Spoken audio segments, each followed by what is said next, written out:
In this episode, I'm speaking again with optics engineer Scott Zimmerman. Scott is incredibly knowledgeable and is doing amazing work to try and raise the awareness of the fact that our modern lighting environments are profoundly deficient in infrared light, which we get from the sun when we are outside, and what is missing in modern LED lighting. So this discussion goes into the effects of that on our health, and the nuances regarding infrared light and mitochondrial function. If you're enjoying this, please subscribe to the channel and check out my school group where we're growing a community based on discussing these concepts and health optimization and ancestral living. And please share it with someone who you might think would benefit. And now onto the podcast.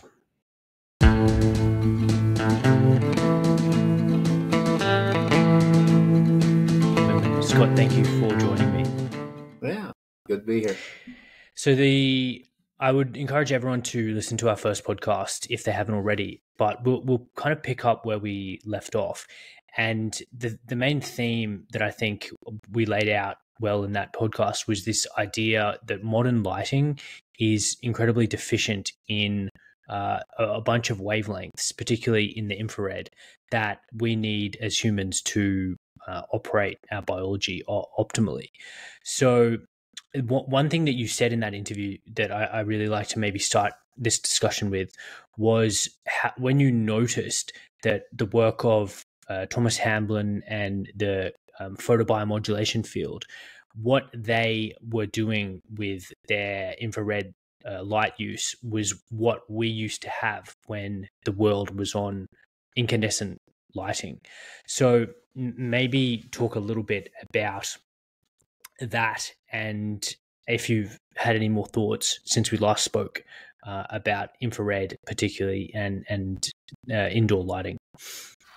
Well, I mean, as you said, one of the first things I did was talk to Dr. Hamblin, and I have nothing against photobiomodulation. I'm just telling you that, the levels that they're using are typically levels that you would have in a well-lit incandescent room. It's different in that most of the photobiomodulation people are doing it with LEDs, which then means that they have a narrow band versus an incandescent, which is very broadband and runs from anywhere from 650 out to over 2,000, 3,000 nanometers. And that's, to me, was kind of striking that, you could get a biological effect using similar energies and narrow band to what we're exposed to typically when have been for 100 years with incandescent and also going outside in the sunlight.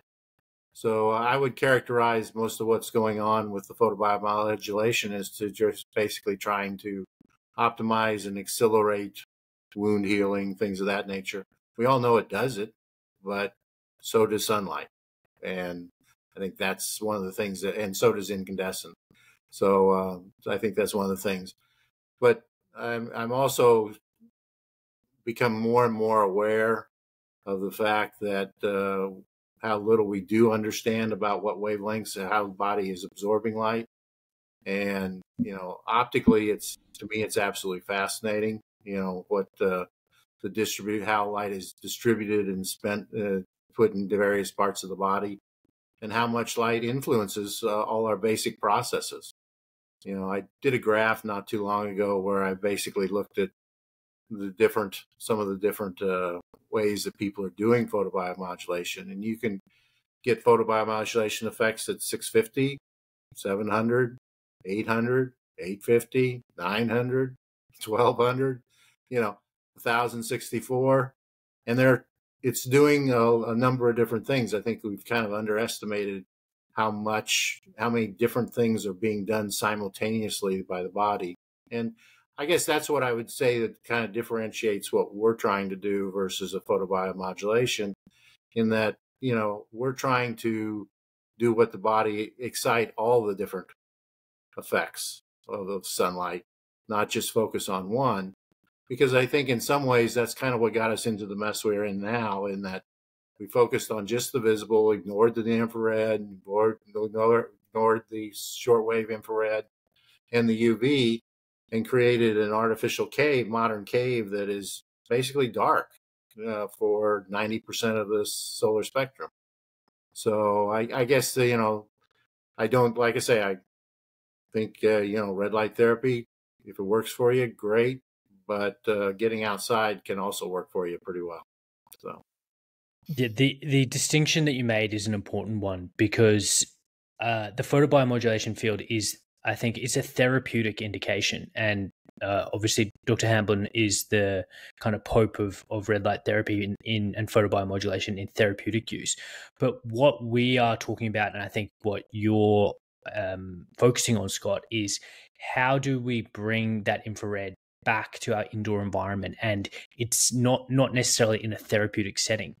And we want it as a kind of a background emission of near infrared in that broad band. And it also speaks to this concept of, isolating specific wavelengths.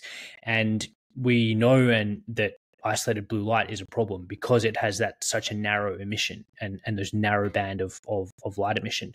So it stands to reason that if we're only taking, 860 or whatever wavelengths of near infrared, then we're getting benefit, but we're still not appreciating the fact that the body's absorbing all these massive different wavelengths in the infrared spectrum. So again, it's this idea of reductionist isolation, kind of refining of light, versus what you might get from obviously the sun, but even just a more broadly emitting incandescent bulb. Yeah. And I'm not saying that we should go back to incandescent. Our product is based on a hybrid where we bring an LED and an incandescent together. It's very small. It's just, at the end of the day, the most efficient emitter of near infrared is a tungsten filament, and the most efficient emitter of visible light is an LED. And so you put the two of them together, and all of a sudden you get something that's is the closest match to spectrum of sunlight or walking in the park that you can get. But it also creates gives us the opportunity to have a lot of practical benefits. LEDs can be extremely efficient as long as you're operating, with a blue and phosphor or, that type of thing. The minute you start to introduce more other things, in our light, we use the two together in a certain way to get the maximum amount of near infrared while still maintaining ourselves above the DOE energy standards, so that we can, all of us want to save the planet, but, rather than trying to get something that's doing 100 lumens or 120 lumens per watt, we're saying, hey, you can do something in the 50 lumens per watt that has, the near infrared that we want and the visible you want, and you get a lot of other benefits. I think the other thing that, from a practical standpoint of what we're doing versus everybody else, is that if I try and generate reasonable number of optical watts, in nature, there's always a balance. When you're walking outside, you're getting exposed to just use as normalized, 1 optical watt of visible. Outside, you're getting 3 optical watts of near infrared. If you're just using LEDs, that's 1 optical watt of visible and 0 optical watts of near infrared. So we went and switched everything in a major way. And so what we're doing is we're bringing back just enough to be typical of what you would see when you're walking around in a park, which is essentially 3-to-1. So if I try and do that with just near infrared LEDs or red LEDs, number one, if I try and do it with red LEDs, that's okay. I got 1 optical watt of visible. I got 3 optical watts of near infrared that I need, red near infrared that I need. Okay. If I try and do that in a house, your house looks red.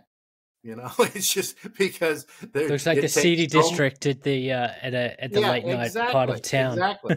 Okay, I say, oh well, I'm going to do it in the near infrared. Well, but what you got to do is you end up with this really high peak power level very narrow, because as you narrow the spectrum, the peak, and you say, I'm going to maintain the same optical watts, you have to increase the peak. And, my concern, to be quite honest, is with the photobiomodulation and the explosion in red light therapies and things like that. People aren't understanding that you're getting extremely high, in order for you to generate enough optical watts to be therapeutic, you're exposing people to very high peak levels in a very narrow band that in a lot of ways is no different than what's going on with the blue. It's narrow, so we get these blue spikes, and it causes people to wear glasses and have issues, and headlights to look really bright and glary. So, and I know that I've seen some modules out there where they're putting near-infrared LEDs in it, and they're driving at extremely high levels. You can hurt somebody, watts are watts in some ways, if you get the high peak levels, and the problem with the near infrared, as far as I'm concerned, with some of these therapies is it's not like the visible, where if you see the sun, you look at the sun, you glance away, you have a response to glance away. In the near infrared, you don't have that safety feature. That's why for a lot of years, near infrared lasers are very well regulated, because before you know it, you can do some damage. And so I think that's my concern. Yeah, and Cruz has said the same thing in a recent podcast with Tristan Scott, which is some of these manufacturers are, emitting certain narrowband near infrared wavelengths that could be damaging and could be harmful, and it's not clear exactly who is doing what, or which of these panels perhaps is less ideal than others. I always go back to, and I teach in my circadian health course, that any form of refining of light is less ideal than the sun, because the sun is the most balanced spectrum. It's what we evolved with, and whatever might be causing harm, you're also going to have a complementary wavelength that is usually dealing with or balancing out that negative effect with other beneficial effects. So it's Couldn't an interesting. Agree with you more. I think that is, the body is dealing with everything simultaneously. We like to run experiments where we do one thing and see one event, but the body is actually trying to maintain glucose level, get oxygen to the right places, deal with a cut, it's doing all this simultaneously. And to do that, it has to do exactly what you're saying. You can't have that level of control without having antagonistic, this hormone is playing off of that hormone and keeping everything in balance. And what I think is absolutely fascinating is it's very clear, based on our melatonin paper, when the body starts changing, or you have some kind of event, or you start doing exercise, or you go outside, all of a sudden these baseline levels are changing on a time scale of minutes, and then you quit doing it and it drops back down to the baseline. So you've got all these different effects going on simultaneously, and it's not, the body is not, today I'm going to worry about glucose levels, or today I'm going to worry about whether I got the right amount of oxygen to this thing or this part of the body or whatever. So, I mean, the fact that we need to almost think more along the lines of things are elevating in response and then coming back down. Things are changing globally and locally. So. Yeah, and I like the analogy. I keep drawing an analogy of food diet and light diet, because I think it's really helpful. And I want to make the point that maybe the use of the more narrowband photobiomodulation is going to be most helpful when people are the sickest.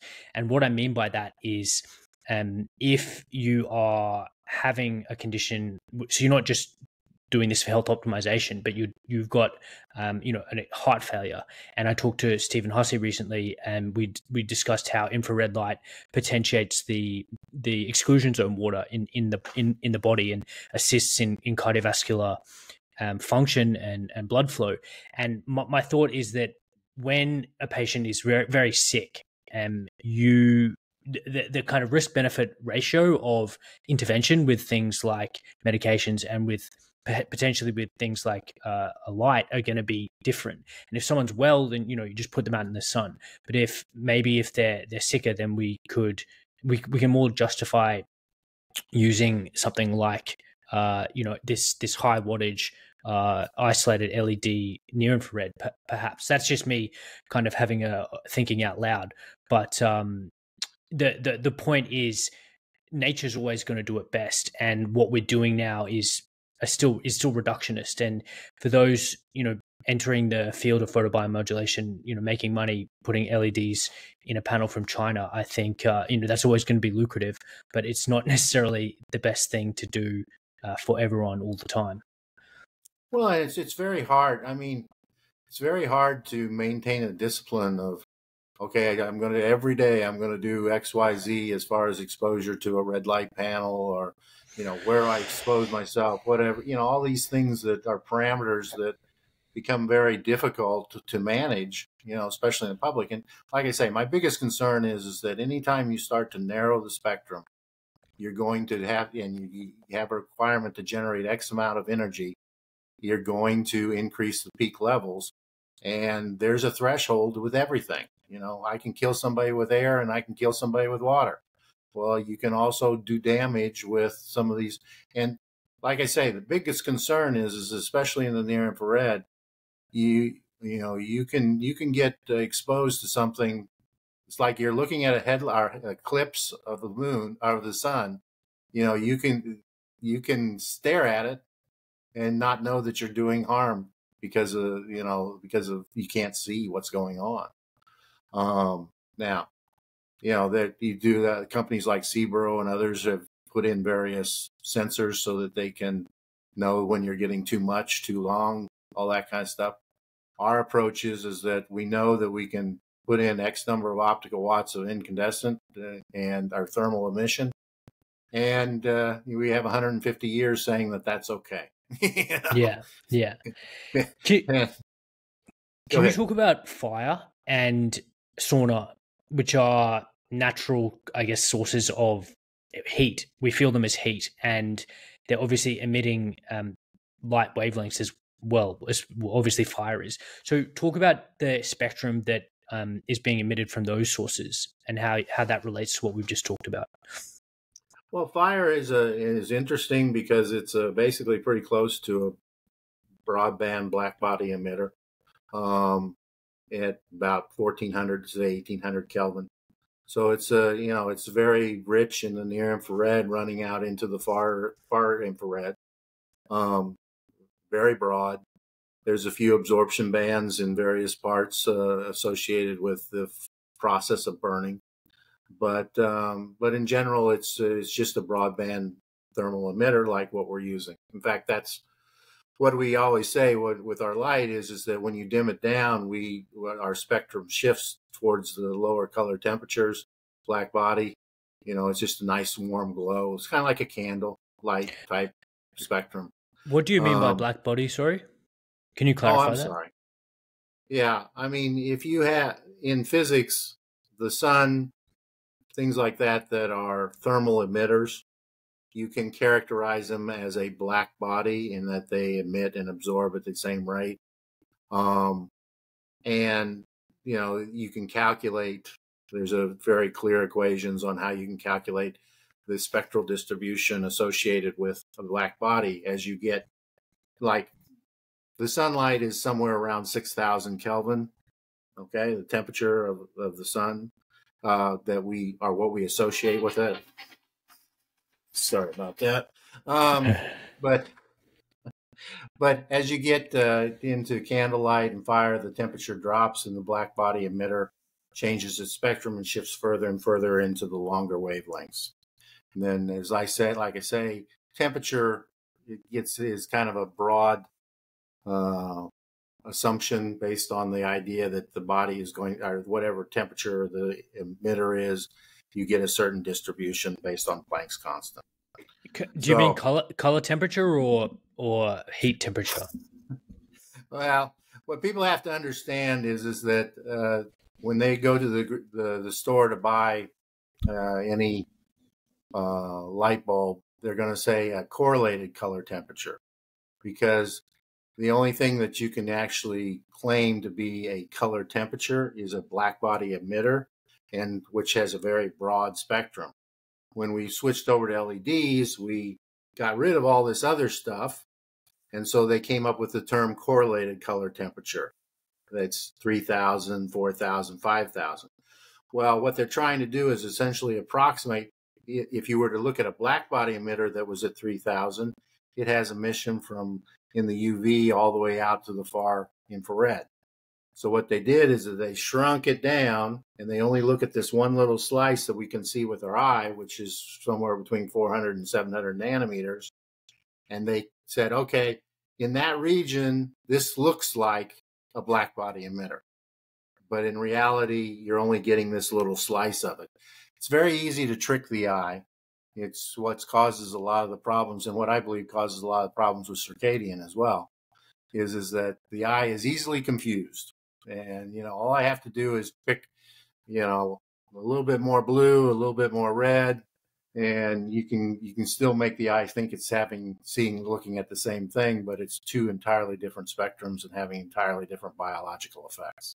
Yeah. So the relevance of the color temperature concept is, for me, I think about the color temperature of LED lighting and the fact that it is mimicking that kind of midday signal, because it's the midday sun is supposed to be between 5,000 6,000 Kelvin, and that is essentially with the most intense white LED. That is essentially what we're getting.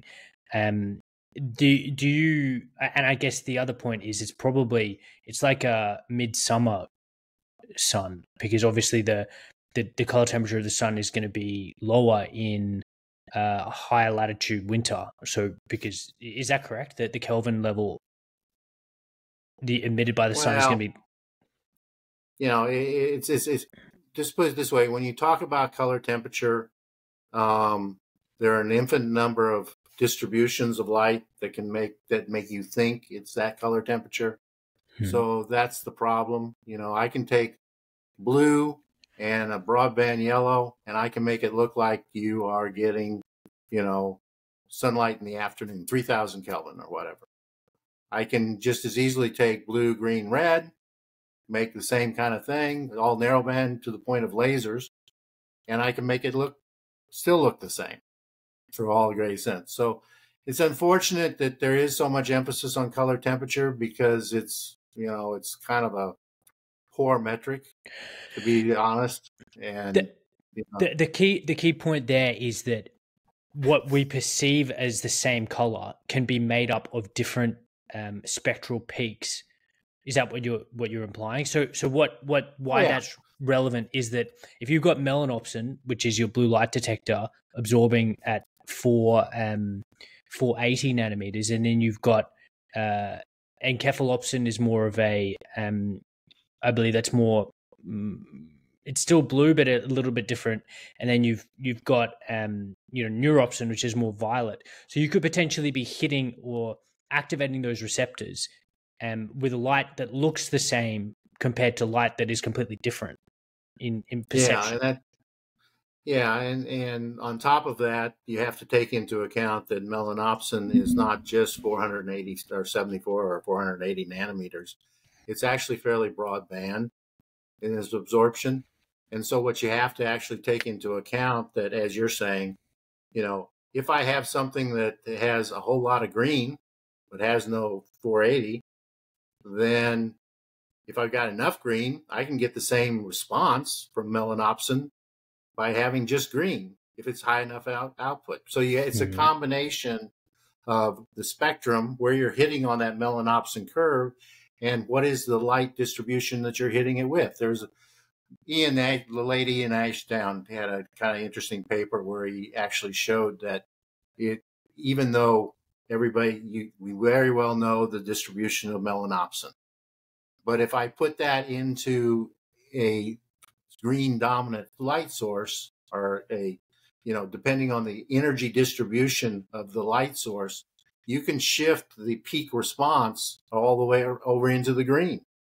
So as you say, if you start having a bunch of narrow bands, you can have, even though they all look the same, they can have a much different effect on those opsins because of where they hit, and how much, what intensity level. So you always have to use both the optical characteristics of the melanopsin, absorption characteristics or action spectrum, or whatever you want to call it, along with what is it I'm actually exposing the person to.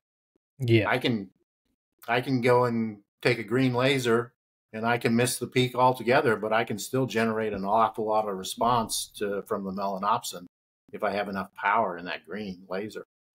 So Yeah. it's kind of complicated.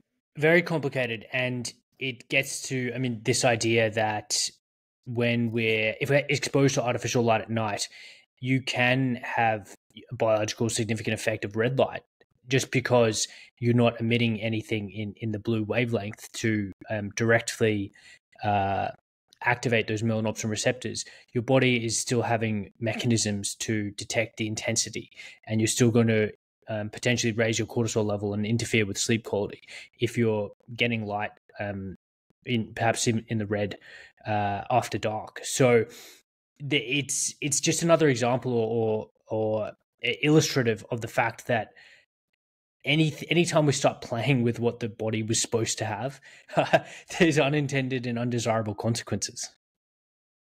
Yeah, and it really boils down. It's like I say, growing pot. They've got it down to a science now where they're, using very specific things. And what they do, they had one parameter that they cared about. They wanted to get the THC levels up. Okay.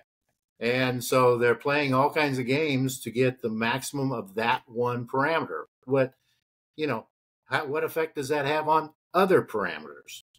And when you get into the human body, you got thousands of different biological processes that are being under the assumption that we are exposed to sunlight. When you start eliminating certain parts of that, then you're changing the effect. One of the things I find absolutely amazing is that we showed that once you get out into the 2000 nanometer, the shortwave near infrared, that you actually get the highest level of photon density in the skin. And it appears to be generating a lot of hydrogen peroxide. Why is that important? Well, when you go and you look at how we make vitamin D, the outer 50 microns of the skin are absorbing 285 nanometers. And in order to get that to work more efficiently, it appears that the body is generating hydrogen peroxide to chemically bleach the melanin in the outer 50 microns, so it's more efficient at cracking cholesterol to generate vitamin D and cortisol and all the cholesterol-derived hormones. So, it's such an extreme example of how something that's way over here that everybody says, oh, it doesn't do anything, but if it makes us more efficient at generating vitamin D when we're out in the sun, because we've taken the melanin levels down, and it's like a 5x difference optically between a oxidized melanin and a non-oxidized melanin. So you get this amazing effect that we have this little microreactor that nobody knew anything about that's sitting there, that's actually increasing our ability or making us more efficient at generating vitamin D. So, and there's a worldwide shortage of vitamin D out there right now. Yeah, isn't there? And it makes me think of the efficiency of vitamin D lamps that don't emit in the infrared. If you're only emitting isolated UV light, maybe you're not able to generate anywhere as near as much UV compared to, say, a lamp that included that 2000 nanometer. But also, what other damage is being done? And I talked to Richard Weller, the dermatologist, and we're talking about the carcinogen of power of ultraviolet light. And I made the point that, and others have made the point, is that the literature, or so much of the basic science literature on the harm of ultraviolet, is narrowband. It's getting a xenon arc lamp and emitting narrowband UV, and then seeing the tumors arise in nocturnal mammals. So the point is, there's limitations in the conclusions we can draw if we're about the sun if we're simply just using, say, narrowband UV compared to how it would have happened or how we would have got it in nature. Well, I mean, melanin is extremely difficult to oxidize, with just light. But if you add in hydrogen peroxide, which we know from work by Hudson and others that is generated in elevated levels in the outer skin cells, once you throw hydrogen peroxide in with light, then you're able to photo bleach melanin. And that's what Yakimov showed with his Raman's microscopy is that literally the skin is oxidizing the melanin, and that creates the ability for the 285 to be more efficient at cracking cholesterol, which is necessary for us to generate the vitamin D. And it's what's amazing is that it takes about 20 days for us to slough off our outer skin layers. It's a process that goes through. What this shows is that if you go out and you get sunlight, essentially you've kind of bleached out that area for a while, and that gives you a long period of time where you're a little bit more efficient at generating the components we need to make vitamin D and other hormones. It's the sex hormones. It's all the cholesterol-derived hormones are being generated essentially at that outer 50 microns of the skin. Now, when we start changing it or playing games with what we're exposing ourselves to, then we are altering something that the body assumes it gets every day. So, yeah, and I think that's really the fundamental issue. We, in our arrogance, we thought we could just throw away something that the body has been using for millions of years and has adapted to, and not have a consequence. And like I say, I think that people don't underestimate how much the body is dealing with, how many different effects that it's trying to simultaneously control or repair. And when you get it out of kilter, then it loses some of its ability to do what it's designed to do.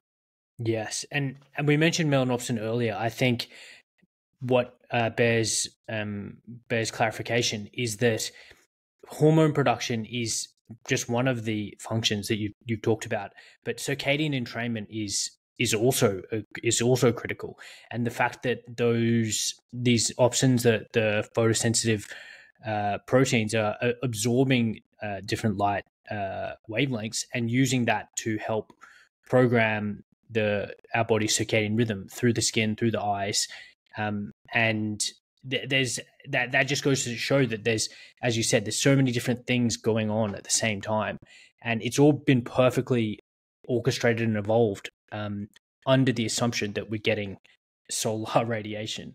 And when we start removing that solar radiation, chopping up the spectrum into what I call a nutrient deficient or a junk light diet, and then adding things like non-native EMF emission, and sunscreens, and changing the composition of the bilayer of the keratinocytes with things like seed oils and highly oxidizable polyunsaturated fatty acids like linoleic acid, then you start to see why things like skin malignancy, like skin cancer, arises. And it to me doesn't have anything to do, or has little to do, with the unchanging characteristics of the solar spectrum, and everything to do with how we're living in the modern age. Yeah, no,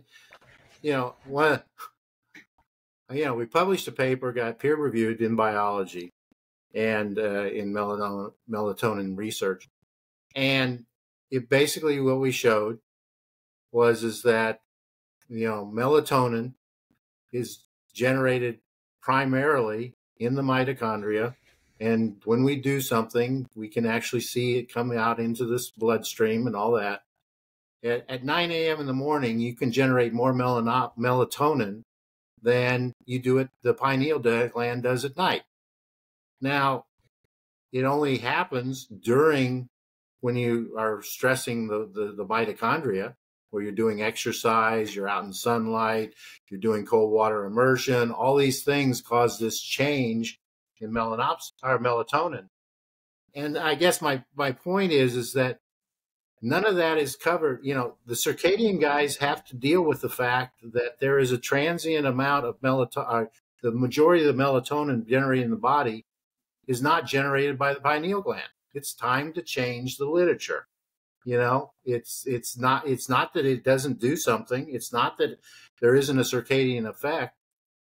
But it's not the only place that melatonin is being generated. And it's in your gut, it's in your muscle cells, it's in all this other stuff, but it's typically used throughout the day and consumed because melatonin breaks down into a series of cascades of antioxidants.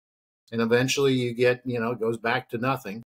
And, the problem is that we continue to have these papers publishing that pineal gland is the primary place for melatonin production. It is not.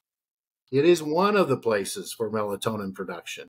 And so I think that, we get off on these, everybody is always focused on the circadian, but they're ignoring the fact that the body has to survive throughout the day, and melatonin is one of the primary ways that it does that. And it's generated in huge quantities.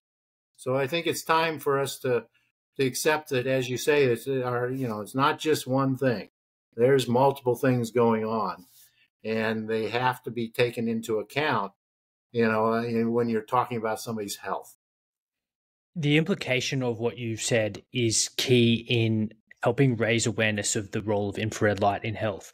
Because if we remain within the circadian only paradigm, and that implies that the only relevant light exposure for our melatonin physiology is the absence of blue wavelengths after dark, then we're missing so much of the picture of what you've just described and what you've written about in your amazing papers, that the melatonin is being produced on exposure to infrared light. So I'm very eager and happy to promote the message of these separate melatonin pools and the fact that we're generating so much during the day, not just in the pineal gland, because it implies so much more about the need to reintroduce infrared into people's lives, either helping them get outside, reminding them they need to get outside, having windows open, or starting to put near infrared lighting into our indoor environments.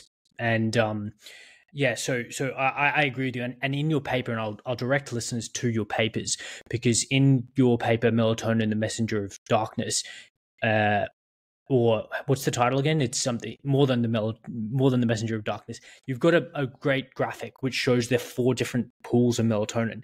So maybe give us a quick overview of those extra pools just for people. Well, I mean, what we showed definitively is that based on Theron and based on Zoo, is that when we start doing exercise, or do we start doing a stressor, be it exercise, being out in sunlight, being cold water immersion, any of those things, the body is generating an excess, and that is measured. Theron did this great experiment. He took these people, put them on a treadmill at 9 a.m. in the morning for 4 hours, and he monitored continuously during that period their melatonin levels. This is at 9 a.m. in the morning, and they're doing this exercise. All of a sudden, you see that the melatonin levels go up to 200 picograms per milliliter, exceeding that of what most people have out of the pineal gland in the blood plasma. So where's all this melatonin coming from? Well, it's coming from a variety of different sources, but it's mainly coming from the mitochondria generating a lot of reactive oxygen species, and in response, the cells generate melatonin. That's why we see this huge spike in melatonin during. Now, there's only 4 papers that I know of in the entire literature that actually measure melatonin during a live event, be it You know, it's always measured with you laying down, quiet, dark, all these things. But if you actually measure it during exercise, if you measure it during light exposure, if you measure it while we're, like I say, doing a cold water immersion, you see that there's this huge change in melatonin. It's got to be coming from somewhere. It's not coming from the pineal gland because it's 9 o'clock in the morning. Yeah. So, I mean, you know, where's it coming from? Yeah, it can be coming out of the gut. It can be coming out of the mitochondria and the muscles. It can be coming off the skin cells. There's all kinds of things. But what it really shows is that the body is generating huge amounts of melatonin in response to various things we call life, and that have nothing to do with their circadian. What's even more interesting is Gao took this work and he showed that cortisol, you know, in circadian theory, cortisol should be high when melatonin is low, and melatonin should be high when cortisol is low. You know, that's what it's supposed to be. But what Gao showed is that do the same exercise or similar exercise, all of a sudden the cortisol goes up independent of what time of day it is. So now we got melatonin and cortisol going up together simultaneously. That doesn't make any sense from the circadian standpoint. Again, it's not saying circadian's wrong. Circadian's definitely there. I'm not arguing that. But you got to take into account that we are living a life and we are wandering around doing stuff. We're exercising. We're getting out in the sun. Every time you do that, all those hormone levels are changing. But we never measure it during that time because it's really hard. And that's what I think is so exciting about the biosensor world.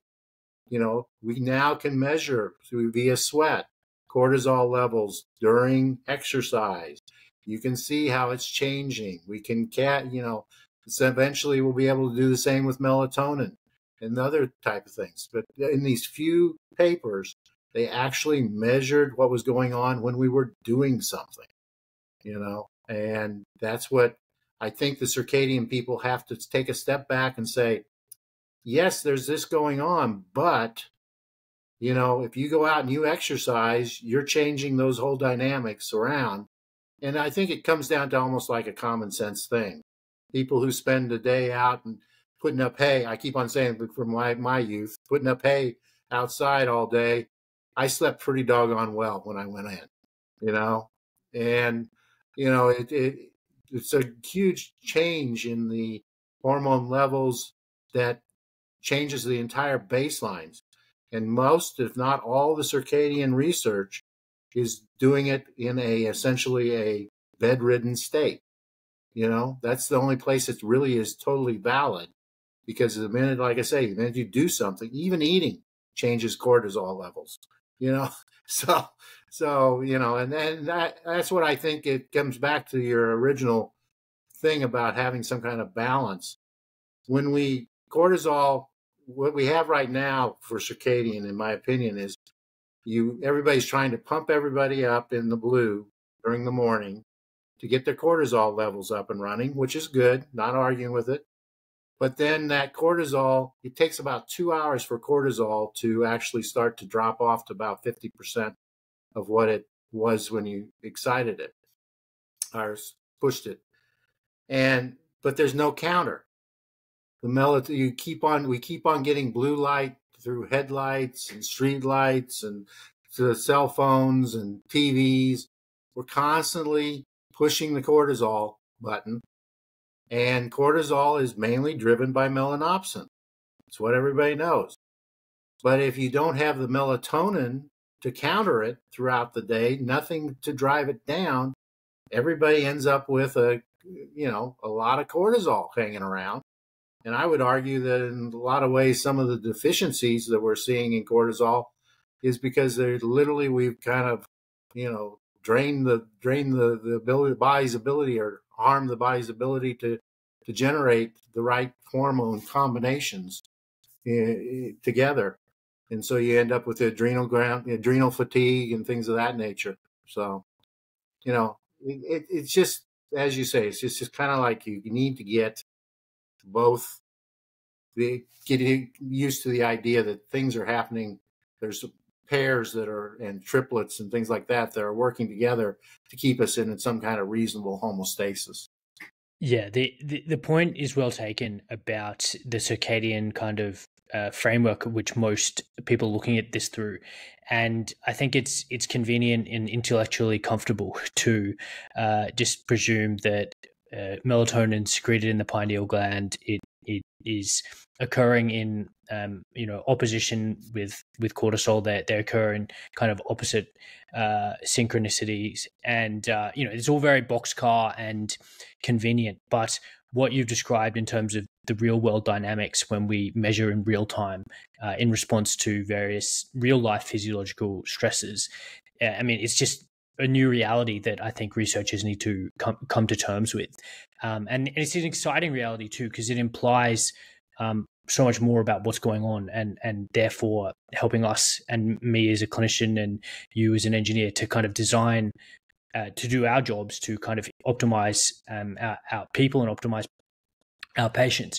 The blue light and the cortisol story, I mean, I think that is one that people need to understand, because to me it underlies what I'm interested in metabolic diseases is, cortisol is fundamentally promoting it promotes gluconeogenesis. It promotes glycemia. It will contribute to hyperglycemia if it's there hanging around long enough. So to me, that's just one very simple way that we can see how our light environment is contributing to diabetes and metabolic disease, just irrespective of what we're eating. Did you have any particular thoughts or comments on that effect on blood glucose from the blue light? Well, Glenn Jeffrey's done some really great experiments here lately where he's shown that you can take some red light and you can drive down the glucose level, and that it actually increases the CO2 levels, which makes it clearly a mitochondrial function issue. And it was amazing that he only irradiated about 8% of the body, or small area of the body, with red light, and he was able to measure in the blood what the marked change, a drop in the glucose level and a marked increase in the CO2 levels after a very short exposure period. And so there's obviously things going on there, but like I say, it's just, my point is that it's not just glucose, it's not just oxygen, it's not just, it's all those things going on simultaneously that really end up mattering a bunch. Yeah. But I just want to make a quick note of a couple of functions that melatonin are having on mitochondrial function, and I'm going to really briefly read them out because this is in your paper that you read. And the reason is, I think it really hones in the point about why near-infrared red light is important, and how important melatonin physiology is to human health. So you've got here, melatonin promotes the activity of pyruvate dehydrogenase to enhance mitochondrial uptake of pyruvate, so increasing production of acetyl-CoA. So that is therefore switching the so-called Warburg effect to mitochondrial oxidative metabolism. So that's number one. Number two, it increases the activities of mitochondrial complexes 1 and 3 to accelerate electron transport chain and reduce electron leakage. 3, melatonin upregulates the expression and activity of mitochondrial uncoupling proteins 1, 2, and 3 to balance the potential overshoot of mitochondrial membrane potential and lower free radical generation. 4, it supports the transfer of functionally active mitochondria from healthy to injured cells, thereby rescuing the energy metabolism of the recipient cells. 5, it regulates mitochondrial dynamics, promoting mitochondrial biogenesis in both stem cells and post-mitotic cells. So it increases mitochondrial fusion, inhibits fission, and enhances mitophagy. And 6, melatonin inhibits the mitochondrial permeability transition pore, opening to preserve the mitochondrial membrane potential and maintain functionally intact mitochondria.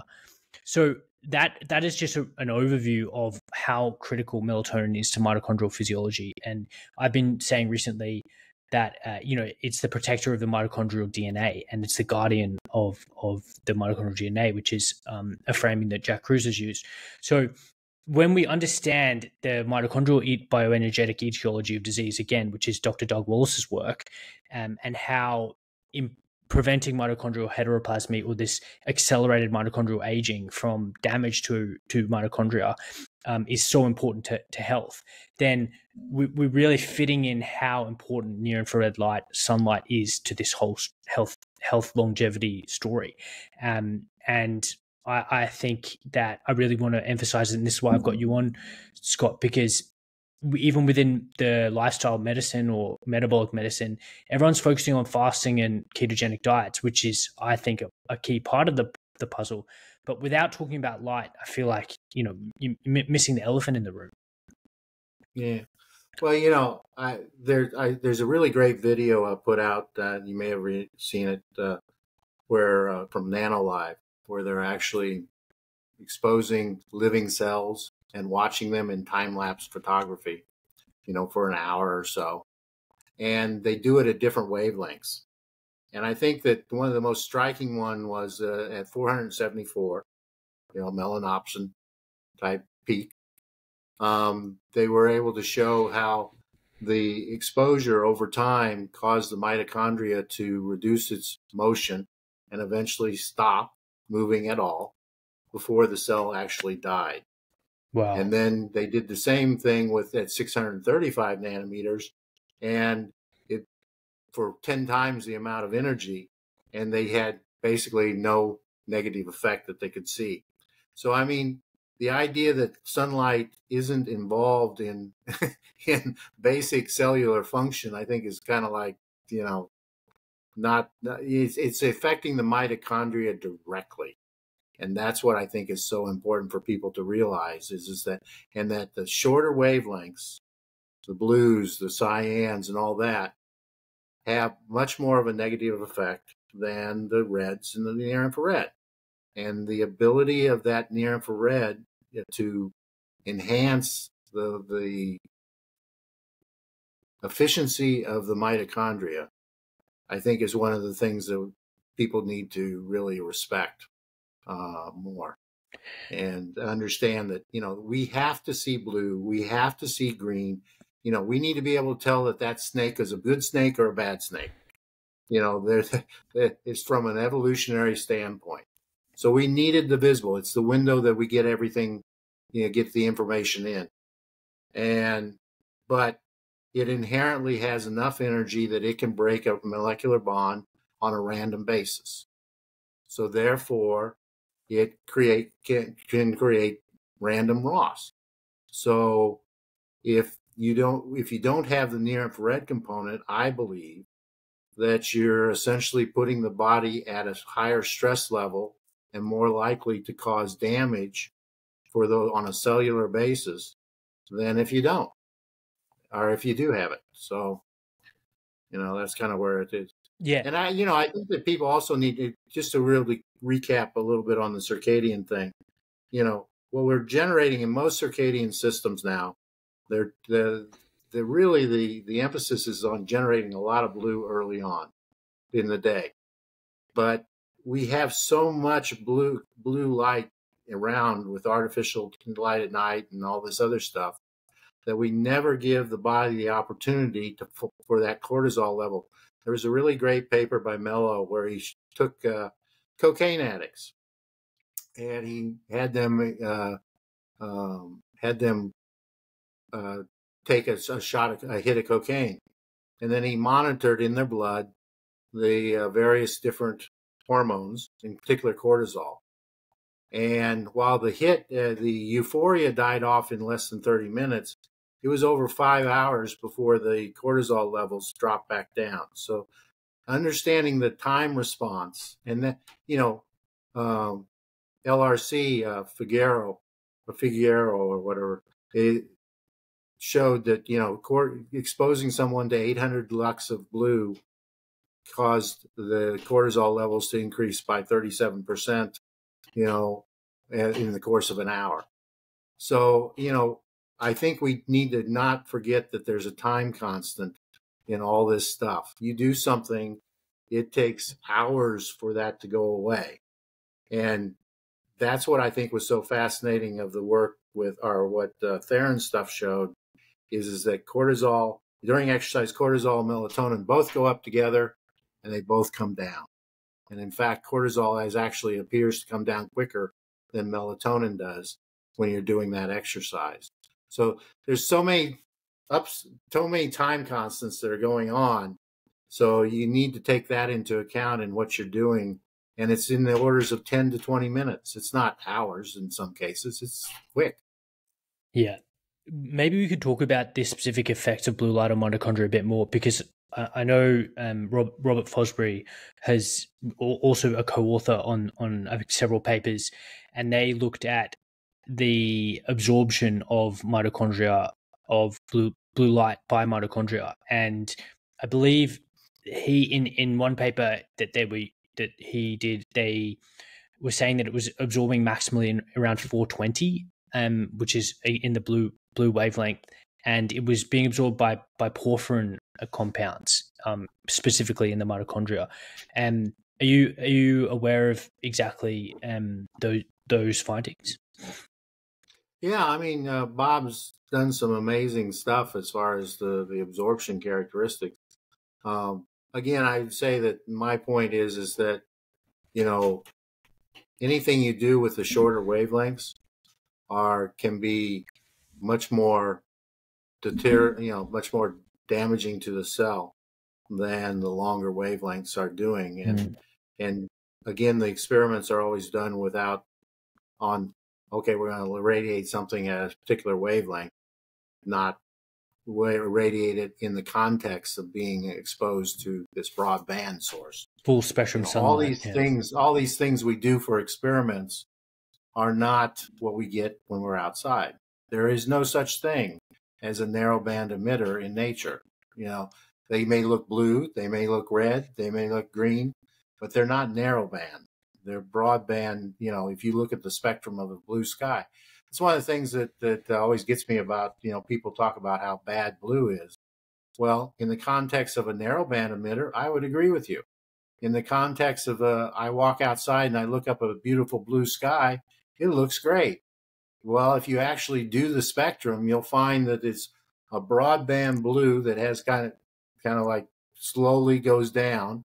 And then when you get into the near infrared, there's this huge spike in the amount of near infrared. So blue in nature is not the same as blue in an LED light source.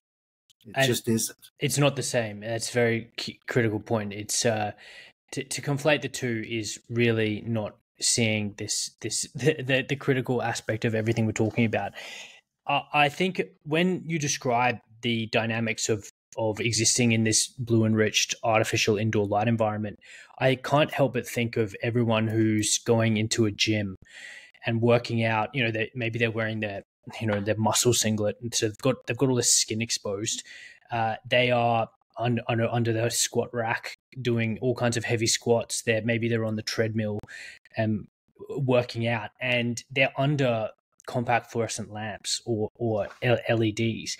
And there are, there recently and not ongoing, there are stories of what seemingly look like fit people, athletes who have hypertrophied muscles, dying of cardiac arrest.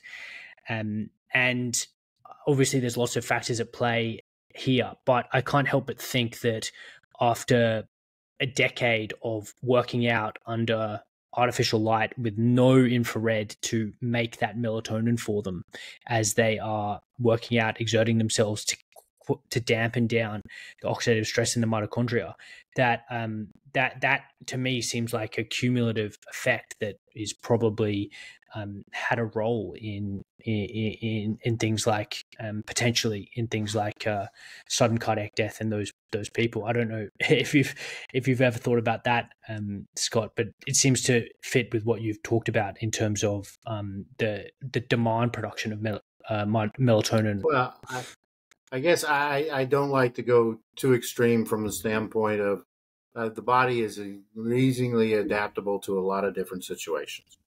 But I do believe that there's enough data out there to prove that you can have an optimum set of conditions and you can have a non-optimum set of conditions. and that over chronic exposure to that over time has a huge effect on our overall health. It just does. And, the idea that we could throw away all this energy content. I mean, the sun represented the single largest energy input into the body for millions of years. And it was a regular thing. It happened all the time. We developed a response to it so that we could go from sunlight at, 9 orders of magnitude change in intensity.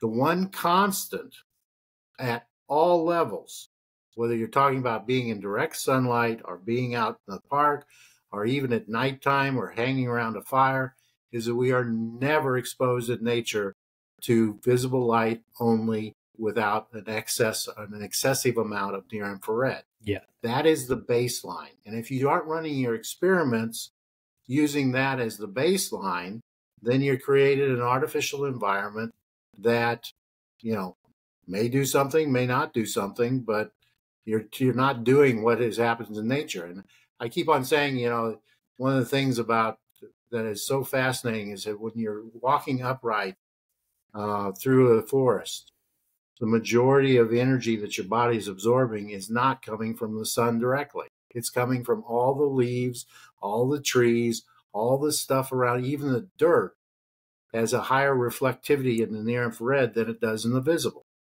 So we're walking around in this integrating sphere.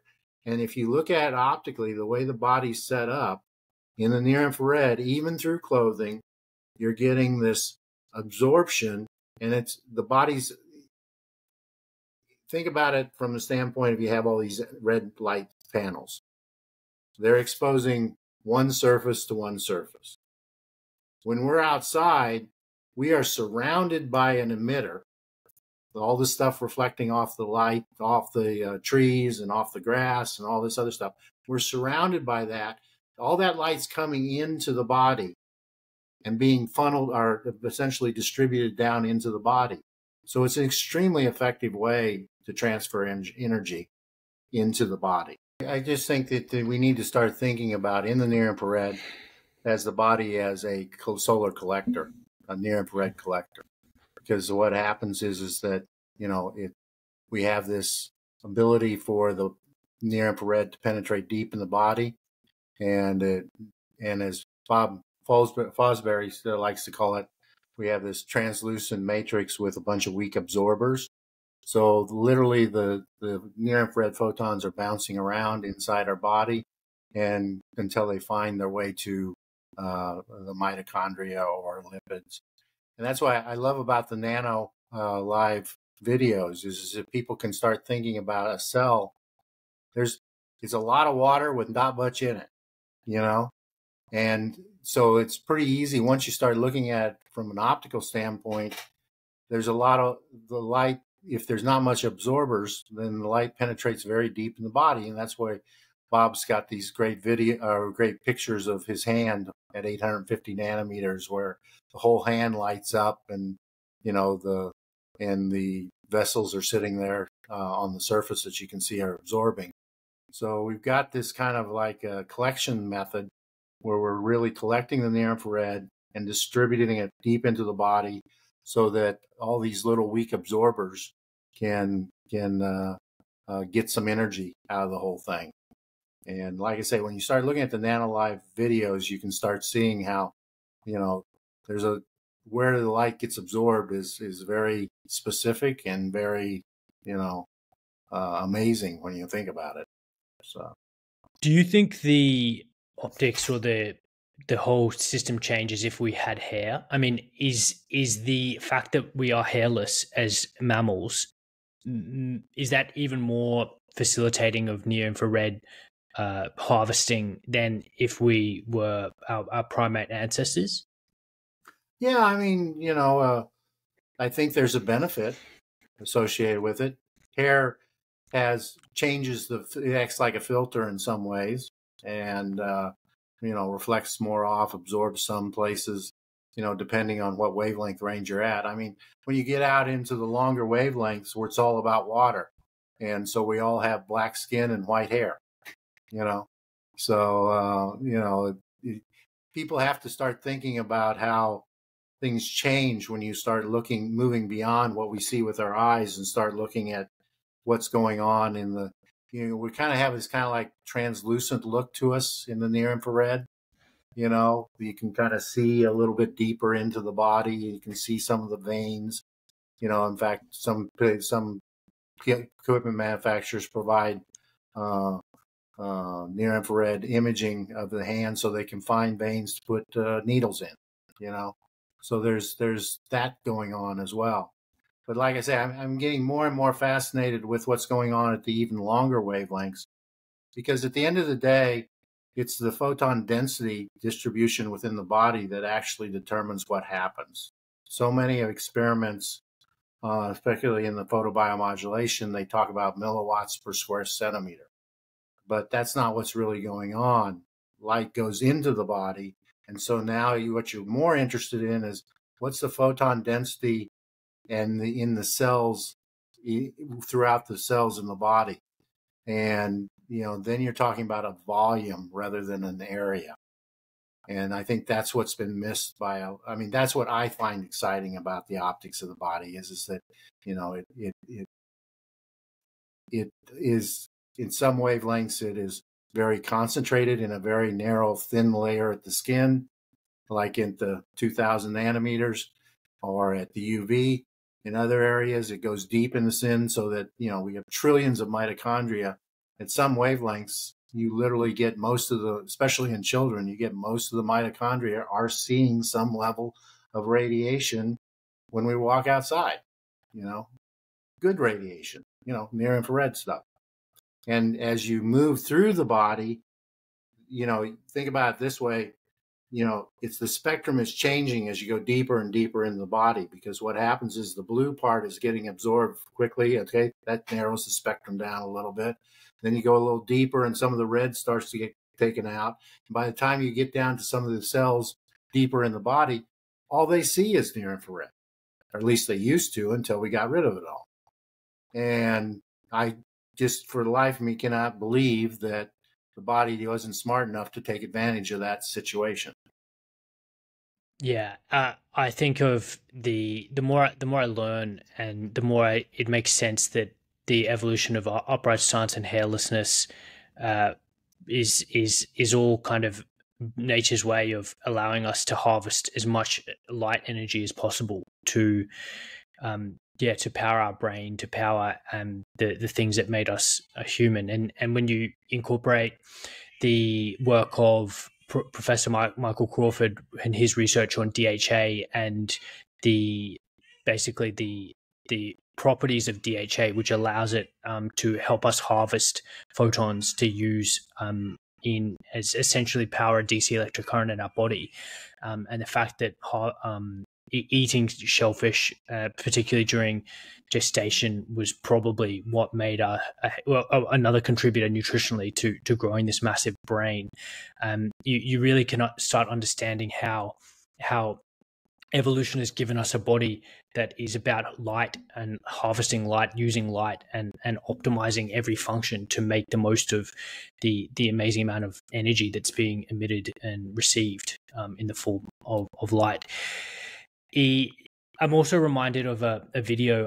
Dr. Roger Schwelp posted it, who's you've had a lot to do with. I've been corresponding with him on Twitter a lot, and he posted a video by Neil deGrasse Tyson, and in this typical kind of arrogant scientism tone, was basically saying we cut out all the near infrared because we didn't need it. Just almost like arrogantly proclaiming it. And he obviously has no idea about all of your work and all of the work of everyone who's researching near infrared light. So yeah, it was amusing, but also very frustrating. Yeah, unfortunately, he has like 7 million views and that type of thing. But it's kind of interesting that anybody should be able to understand the effect of near infrared. That's what I enjoy so much working with Bob Fosbury. An astrophysicist understands that there's more to the spectrum than what we see with our light. And Bob's got some new work he's working on that is just absolutely fascinating, where it's showing the effect of being able to show how when you get into some situation like we have in the skin or even in a thundercloud, he shows that there's this, as the light scatters around throughout a thundercloud or in our skin, it actually gets to the point, makes it more efficient at transferring the energy into these weak absorbers, and you get a much deeper, higher amount of absorption in those elements than you would if you didn't have the scatter. So optically, it's just absolutely fascinating to me what's going on. And an astrophysicist should actually, or an astronomer like Tyson, should know a little bit better what he's talking about before he starts saying what he does. The one in my mind for scientists and clinicians, doctors, the one crime that is unforgivable, to sound a little bit dramatic, is arrogance and epistemic arrogance and the presumption that you know exactly what's going on.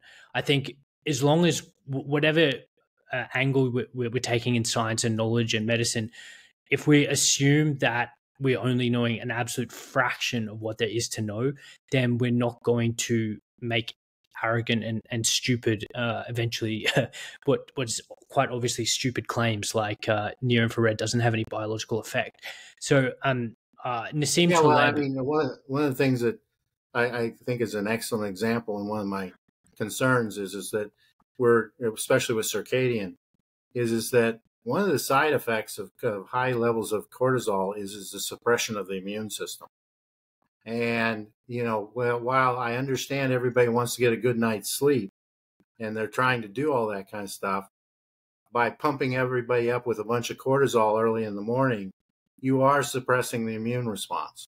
And that's separate from all the other stuff that's going on. Do you mean with isolated blue light? Do you mean that? Yeah. Yeah. If you elevate one of the responses, cortisol, as you said, does all this stuff with how we make energy or all that. It's good stuff. It's not that cortisol's bad, but in part of that response is that it suppresses the immune system.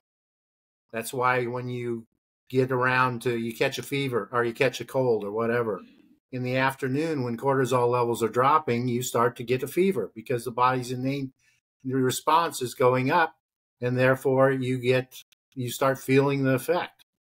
But you don't feel it in the morning because cortisol is suppressing that innate immune response. Yeah. So, I mean, while sleep is an important part of the whole equation for circadian, you also need to understand that there's a side penalty that's going on that may make some people more susceptible to disease. So yeah. And to be fair, I mean, the circadian advocates that I kind of talk to are only, well, the ones that I have corresponded with encouraging that blue should be in the form of natural sunlight. But yeah, any form of isolated blue light in the morning, I think is again missing the point of what we've just talked about, which is narrowband isolated form of any light is not ideal, and we need to get it in the context of natural sunlight. I wanted to ask you, Scott, because it's been on my mind for a while, which is, can you talk about the change in the spectrum of natural infrared during the day and during the season? To what degree is that constant, and to what degree is that fluctuating? Well, it's really more, it depends on where you're measuring. As I said, the people always go and they grab the astronomical standard for ASTM 1.5, the direct sunlight, and then they try and say, okay, there's this much near infrared, there's this much visible, and that's just and as the day changes, there's maybe a shift towards a little bit more near infrared. But, the reality is our surroundings have the biggest effect on what the spectrum is that we eventually get in our body. So, if you're sitting out there and looking, trying to measure if you just use the assumption that it's just direct sunlight, then you'll get one set of answers. The minute you start to put any trees or plants or anything else in the equation, and you look at how that's actually, what percentage of that is actually getting into the body, you see this huge shift into the near infrared. And that is actually what the body sees, not some ASTM 1.5 standard. Yeah. So, and as the day goes on, you have a much higher level of near infrared. There's this really cool thing that Bob did where he was looking at, okay, well, if I've got all this reflected light coming off in the near infrared, can I actually see it up in the atmosphere? And the answer is yes. So as the sun comes across and starts reflecting off all the plants in the ground and all that other stuff, mainly with near infrared, if you actually measure what happens is that then bounces up into the atmosphere, and some percentage of that gets reflected back down.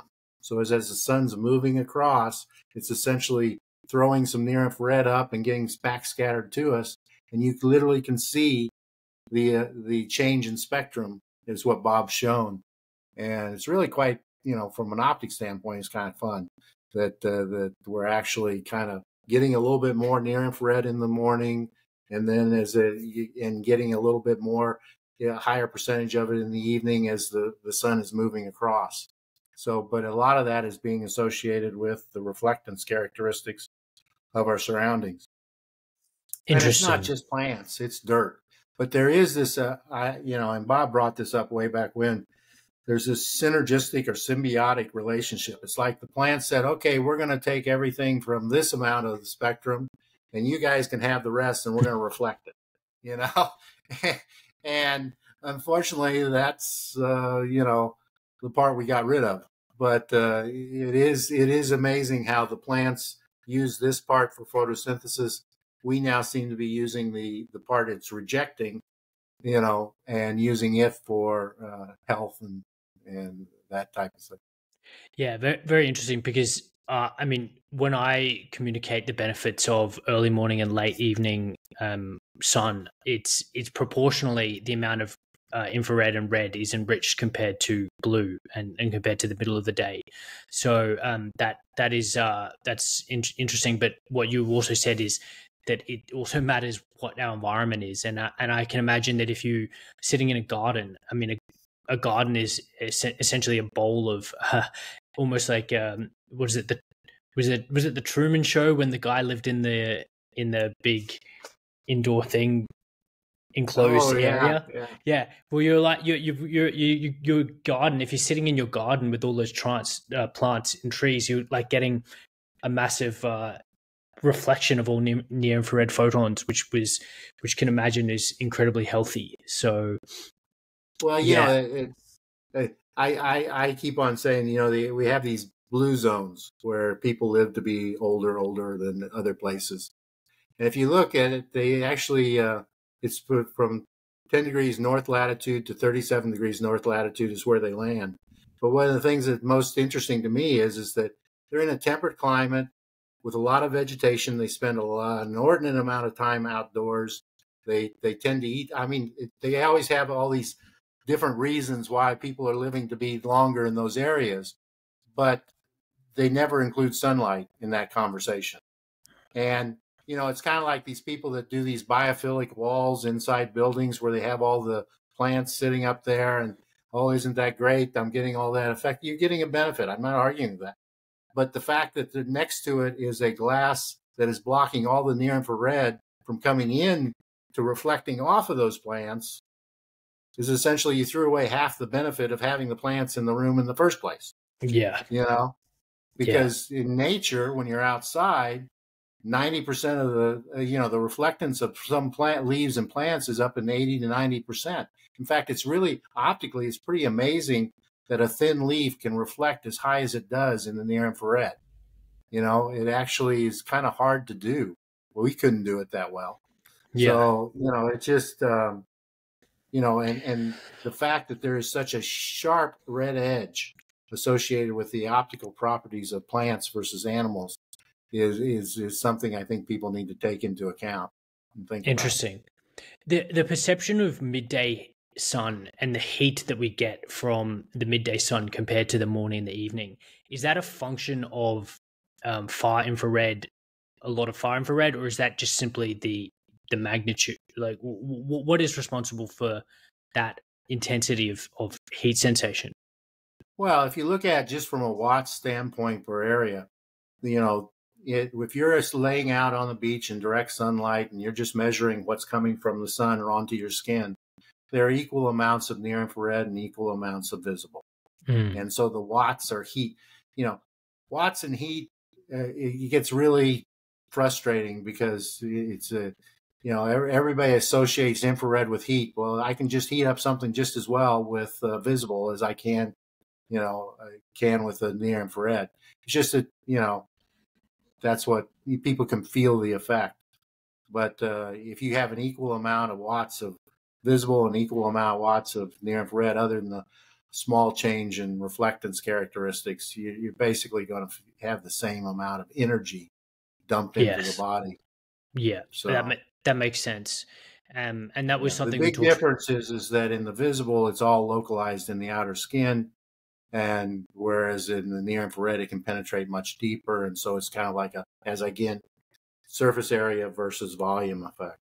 Yeah. And that's something we discussed in our previous podcast. So I'd encourage people to go back and listen to that. And with respect to this, the idea of wearing sunscreens and how, if you're only blocking, UV but you're still getting all this visible short wavelength, high energy, blue light. The dermatology profession has known that contributes to photoaging and oxidative stress in the skin.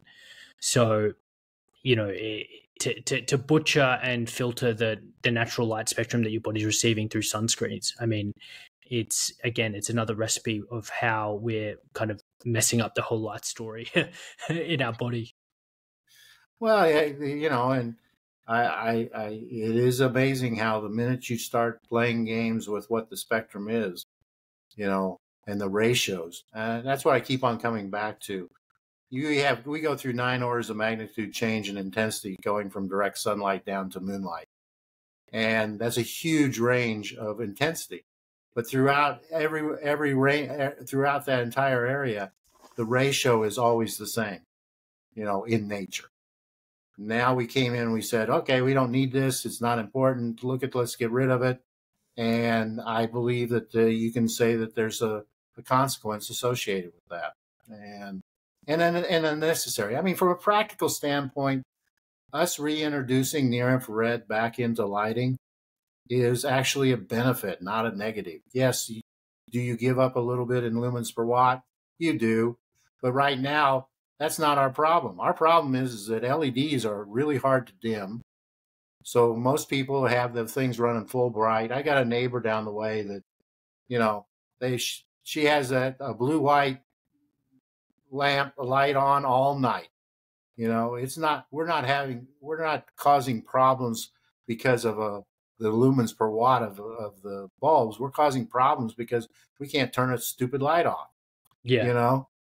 And I think that's the real crux. And even if you could turn it off, if you can't turn it off, you should be able to dim it. And that's one of the things that our products do. We have the largest dimming range of any product on the market. And we add in 3x time. 75% of the energy coming out of our bulb is in the near infrared. 25% is visible. We still meet the DOE's energy savings requirements. And, it's just like, why not? Yeah. You get a better looking bulb. It behaves itself better. It's got better color quality, because the reality is that, people like to poo-poo incandescents, but incandescents were pretty good lights as far as, using them. They dim them really well. They used minimal amount of materials. And now we've replaced it with something that you can't dim. And if you do dim it, most of the time it shifts to the blue, makes it look really opposite of what you want. Versus our light source, it goes from a high color temperature down into the 600. You can get it all the way down to where it looks like a candle, because it's half incandescent. Yeah. That's what it is. It's a combination. So while people like to, the only reason we wouldn't have incandescence now is because it was really lousy at generating visible light. And, that's the only real reason. And, so I think that if people start accepting the fact that we need to have the full, complete biological spectrum, there are solutions out there that we can come up with that can still save energy. I keep on saying it doesn't do me any good to have a 120 lumen per watt LED light bulb and then put it inside a lamp that has a black shade.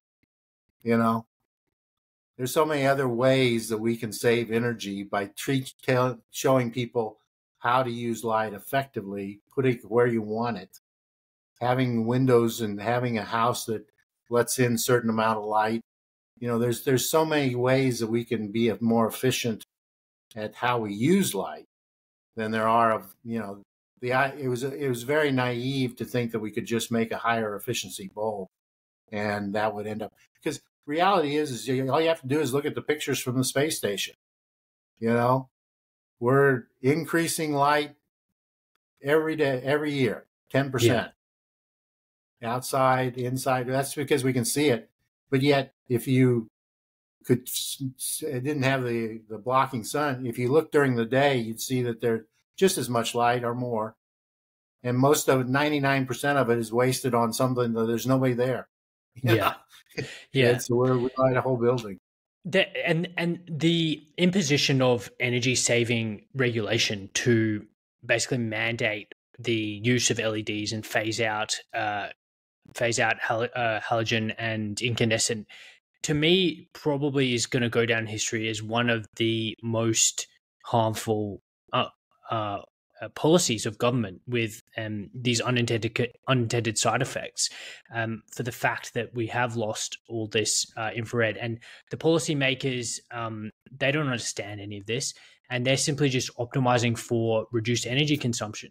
But what you've mentioned earlier, and I think you mentioned in our first discussion, is that paradoxically, the use of these lights, of LED lights, has actually increased.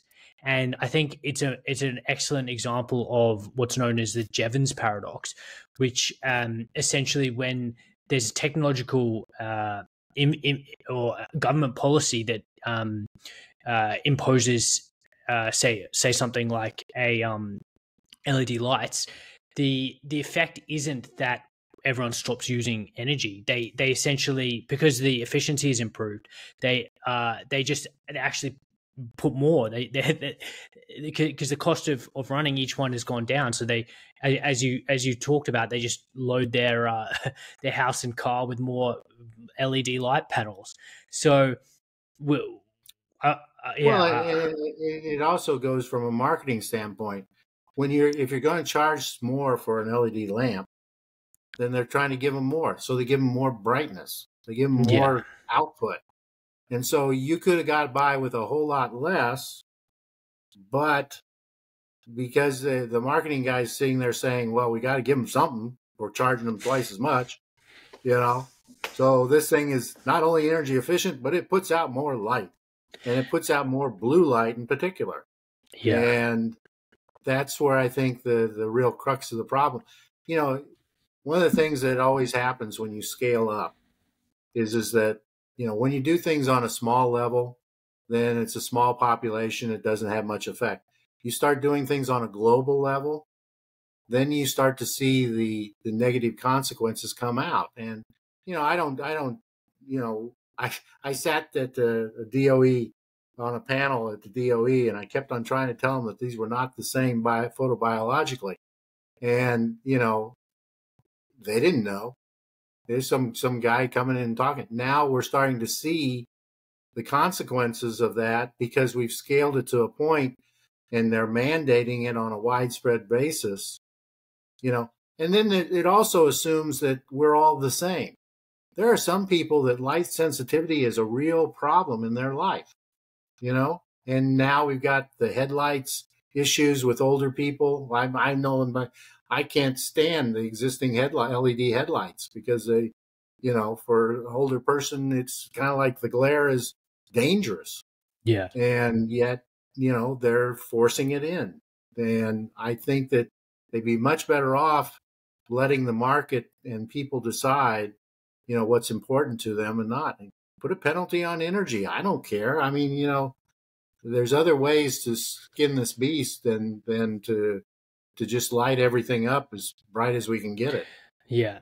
Yeah, and I recorded a recent podcast with author of a book called Fiat Food, and we spent about an hour and a half exploring how the dietary guidelines and how they have been brought in and how they've basically wreaked havoc with people's health through recommending things like high carbohydrate grain intake and low consumption of animal foods.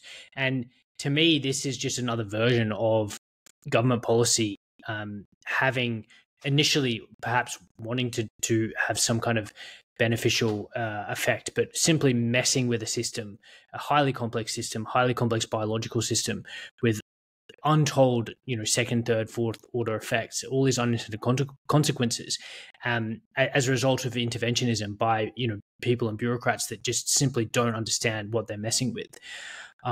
So look, that is what it is, but I'm glad, and I want to talk now about Naira and your work, because I really think it's part of the solution. And you mentioned before that a lot of the reason why you do what you do is for the children and to help us to mitigate this effect of isolated blue light, near infrared deficient light environment on kids and children and people. So tell us again your solution. I think it's a very elegant solution to this near infrared deficient indoor lighting problem.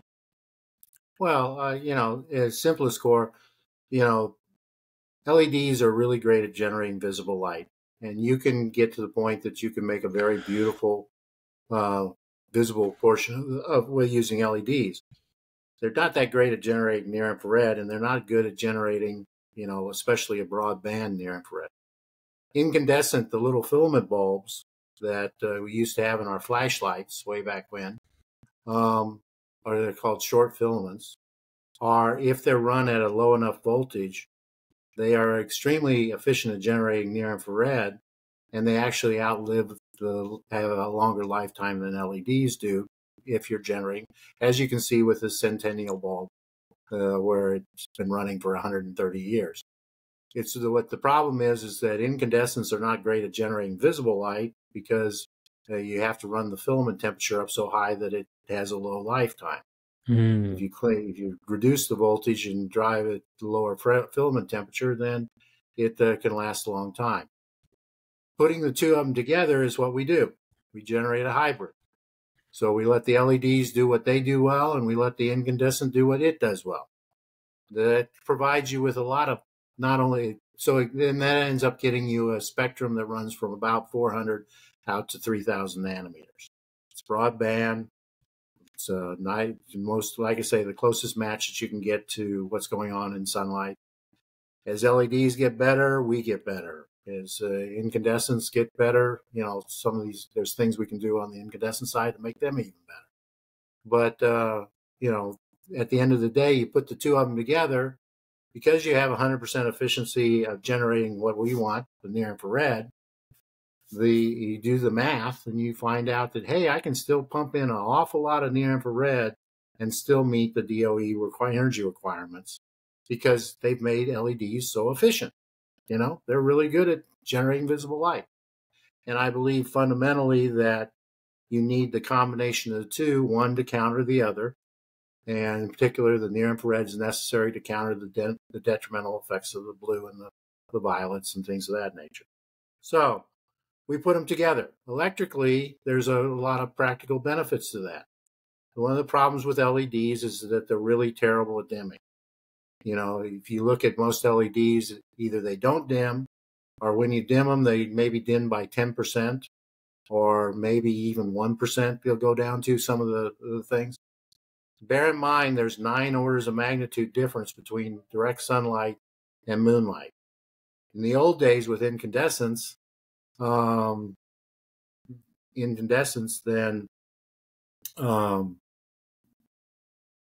you could actually dim all the way down to 0. So essentially had an infinite dimming range. You could use triacs. You could use, it was very simple to control because they were a resistive load. There's a thing called power factor. LEDs in general, the cheaper ones have lousy power factor, which means that the efficiency of how current is actually dumped into the bulb is reduced. So, versus an incandescent that's purely resistive load, so it behaves quite well. It has a power factor of 1. There's reduced material usage. If you look at our lights, there's nothing in them. If you look at most LED lights, they have all this electronics and circuitry to try and adapt to be able to do what, to be able to run at different conditions. So, that's what we do. And I think dimming range is probably one of the biggest things that I think we really need to deal with artificial light. Everybody wants to be safe. If you take our light, you dim it down, it's almost all near infrared. Wear security cameras, near infrared, have a peak response about 900 nanometers. That's where we're at when you're dimmed down as far as our output. So we can light up an area that doesn't look like there's any light in it at all, hardly. Enough for security cameras. So, and if nothing else, you can turn ours down to the point it has this beautiful orange glow, like a candlelight, So maybe you encourage a few people to turn down their lights at night, to make it kind of, good for you. So. Very interesting. Has anyone else paired LED with these small incandescents, or are you the first to put these two together in the hybrid model? As far as I know, we're the first to actually. I mean, who in the right mind would throw a terrible incandescent in with a great LED? Wow. And and I think that one of the things that's really amazing is that electrically, one of the problems with LEDs is they have a very steep IV curve, current voltage curve. So a little change in voltage makes a large change in output. And so a lot of the electronics are associated with trying to deal with that and turn it into a current source. When you put a filament in conjunction with an LED, they have opposite effects. So it linearizes everything. Wow. So now you can dim it. So it's kind of like an analog feedback loop because, the two cancel each other out. Incredible. And so you take one of our lights and it's very difficult to actually overdrive it because as you start to put more and more current in, the filament actually starts to get more and more resistive. So it actually feeds back and cuts down, keeps the LED from running away, even if it wants to. It sounds like human appropriate lighting, and the pure white LED, blue light wavelength LED is simply, alien lighting. They invented it for the wrong species. But what yours sounds like is very, very human appropriate. And my goal, I think, long term, we need to get lighting like this into hospitals, into nursing homes, into schools, into kindergartens, everywhere where people have to be inside, especially obviously in winter and seasonal times when you can't be outside. Then we need lighting that is emitting broadband infrared. And I think what you're doing, Scott, is critical to that. So very excited to see where this goes. We've got a big task ahead of us. I mean, I love people to buy some of our lamps. I guess I'm just, more importantly to me is I think we need to, there are people that need a change and, they're being negatively affected. I get myself in trouble because I say, okay, you're creating harm. But I do believe that. That's my opinion. I think that we have created an environment that is harmful.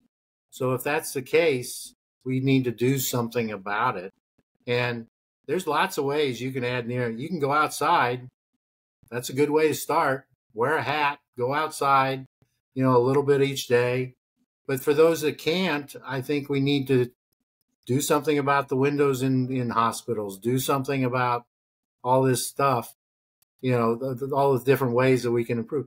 And I don't know what kind of carrot it takes for people to accept that as a problem, but or there's something that they care about. But this idea that it's all about just energy savings, like the one guy said, is just wrong. One day sick a year negates basically every energy benefit that they can possibly come up with from putting things. And the fact that it's now starting to be shown to affect insects, pollination rates, things of that nature, means that this is just as important as climate change. I'm sorry, it is. Because if you start messing around with our ability to make food and things of that nature, then you're really playing a very dangerous game, I think. Yeah. And we can measure that now. It's not a matter of a couple of degrees. It's a matter of there's areas where, plants or animals or insects are not pollinating at a reasonable rate. And I don't know if what they do in Australia, but we have semis that are driving around with bees in the back of them trying to get to pollinate certain crops at this point. Yeah. There's such a selective focus when it comes to environmentalism on, an actual waste product of biological metabolism called CO2. And it's myopic because there's so many other problems with regard to the sustainability of human existence on planet Earth. Things like soil degradation, things like the spraying of industrial herbicides and pesticides, plastic contamination of oceans. I can keep going on. And one of them is artificial light at night, and the fact that is basic extinction level effect that's having on wildlife and insects, as you mentioned, and biological systems, not to mention human health. So I think it's ignorant, or it's blinkered to only focus one's energy on the narratives that we're kind of emphasized perhaps through mainstream outlets, when there's so many other relevant environmental problems. And let's add artificial light at night to that list, because I think it is critical, and what we've talked about in this podcast and the previous, I think is illustrating that. And it's been a great to talk to you again, Scott.